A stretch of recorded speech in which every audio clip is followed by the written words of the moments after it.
এমন এক সময় ছিল যখন গোটা পৃথিবী ভারতের দিকে তাকিয়ে থাকতো শিক্ষার জন্য। একটি বিশ্ববিদ্যালয় যেখানে পড়তে আসতো দূর দূরান্ত থেকে ছাত্রছাত্রীরা। এই বিশ্ববিদ্যালয় ধ্বংস হওয়ার সাথে সাথে আমাদের প্রাচীন ভারতীয় শিক্ষা ব্যবস্থাও অনেক তলানিতে চলে যায়।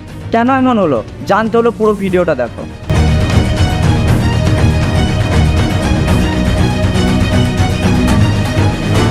প্রায় 2000 বছর আগে যখন ভারত ছিল জ্ঞান ও শিক্ষার ভাণ্ডার, তখনই গড়ে উঠেছিল পৃথিবীর ইন্টারন্যাশনাল ইউনিভার্সিটি, যেটা হলো নালন্দা ইউনিভার্সিটি।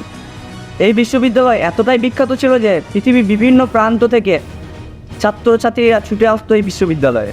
চীন, জাপান, কোরিয়া, তিব্বত সব জায়গা থেকেই ছাত্ররা ছুটে আসতো এখানে। কিন্তু কী এমন ছিল নালন্দায় যাতে এতটা আকর্ষিত করতো মানুষদের? নালন্দা শুধু একটি সাধারণ বিশ্ববিদ্যালয় ছিল না, এটি ছিল জ্ঞানের এক বিশাল ভাণ্ডার। এখানে পড়ানো হতো ফিলোসফি, লজিক, গ্রামার, ম্যাথামেটিক্স, কর্মবিদ্যা, শিক্ষাবিদ্যা, আরও অনেক কিছু। এখন যে আমরা পড়ার কথা ভাবি, তখনকার সময়ে সেগুলি অলরেডি পড়ানো হতো ওখানে। সেই সময় বিশ্ববিদ্যালয়ে 10,000-এর বেশি ছাত্র এবং 2000-এরও বেশি শিক্ষক ছিল। কিন্তু নালন্দার সবথেকে একটি উল্লেখযোগ্য বিষয় হলো তার 9 তলা উঁচু লাইব্রেরি, যেখানে প্রায় 9 লক্ষ বই ছিল বিভিন্ন বিষয়ের উপর লেখা। এত বিশাল জ্ঞান ভাণ্ডার যা কল্পনারও বাইরে ছিল। কিন্তু এই বইগুলিতে আগুন লাগিয়ে দেওয়া হয়। কেন আগুন লাগিয়ে দেওয়া হয় এই বিষয়টি জানলে আপনি আরও অবাক হবেন।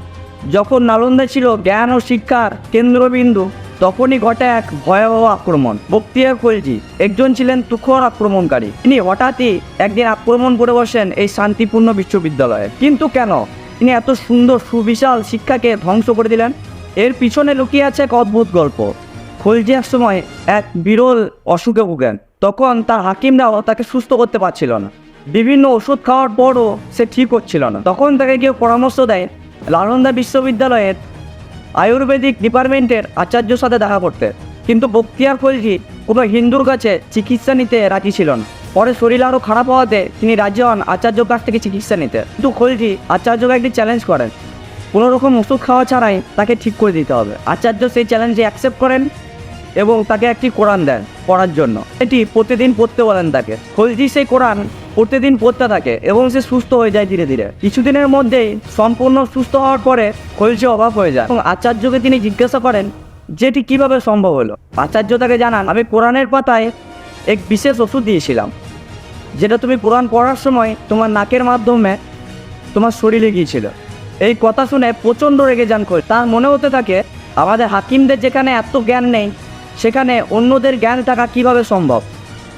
অন্য ধর্মগ্রন্থের মানুষদের এত জ্ঞান থাকা উচিত নয়, এতে তাদের ধর্ম বিপর্যয়ের মুখে পড়তে পারে। এই ক্ষোভের কারণে তিনি নালন্দা বিশ্ববিদ্যালয় ধ্বংস করে দেন, পুরোপুরিভাবে আগুন লাগিয়ে দেন। প্রচুর শিক্ষার্থী এবং শিক্ষককে তিনি খুন করে দেন এবং পরবর্তী সময়ে তিনি ওই লাইব্রেরি জ্বালিয়ে দেন।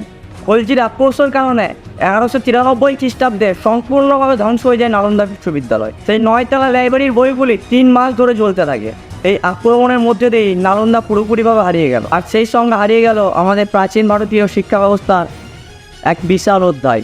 কিন্তু এখানেই শেষ নয়, তখনও ভারতীয় শিক্ষা ব্যবস্থা ঠিকঠাকই চলছিল, বেশি পুরনো নয়। মাত্র 200 বছর পিছিয়ে গেলেই আমরা দেখতে পাবো যখন লর্ড ম্যাকওয়েলে আমাদের ভারতবর্ষে আসেন। তিনি 2 ফেব্রুয়ারি 1835 খ্রিস্টাব্দে একটি ব্রিটিশ পার্লামেন্টে চিঠি লেখেন।